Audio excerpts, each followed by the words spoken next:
কিছুদিন আগে আপনাদেরকে দেখিয়েছিলাম মা জেঠিমারা মিলে বাড়িতে একটু ছোলার শাক লাগিয়েছিল। তো সেখান থেকেই একটু ছোলার শাক তুলে একটা ইউনিক রান্না করতে মন চাইছিল, তো সেটাই আপনাদের সাথে শেয়ার করছি। নমস্কার বন্ধুরা, সবাইকে আমার মিনি ভ্লগে স্বাগত জানাই। অল্প উপকরণে অসাধারণ স্বাদের এই ছোলার শাক বাটা একবার যদি রান্না করে খান তাহলে ভাতের সাথে আর কিচ্ছু লাগবে না। তো যেসব উপকরণ লাগছে সেটা একবার বলে দিই।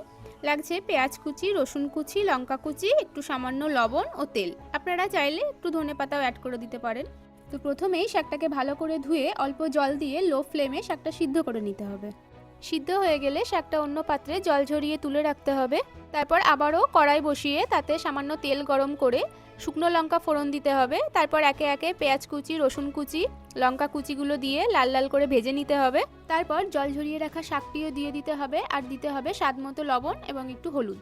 শাকের জলটা শুকিয়ে এলে সেটা একটা পাত্রে তুলে নিয়ে তারপর সেটার পেস্ট বানিয়ে নিতে হবে। আপনারা চাইলে সেখানে শিলনোড়া বা মিক্সার গ্রাইন্ডার যে কোনো একটা ইউজ করতে পারেন। আমি শিলনোড়ায় ব্যবহার করেছি কারণ এটাতে স্বাদটা ভালো আসে। এরপর গরম গরম ভাতের সাথে সার্ভ করে নিন দারুণ স্বাদের এই ছোলার শাক বাটা। তো সকলে ভালো থাকবেন, সুস্থ থাকবেন, সাবধানে থাকবেন। আর ভিডিওটা ইনফরমেটিভ হলে লাইক করতে ভুলবেন না। টাটা।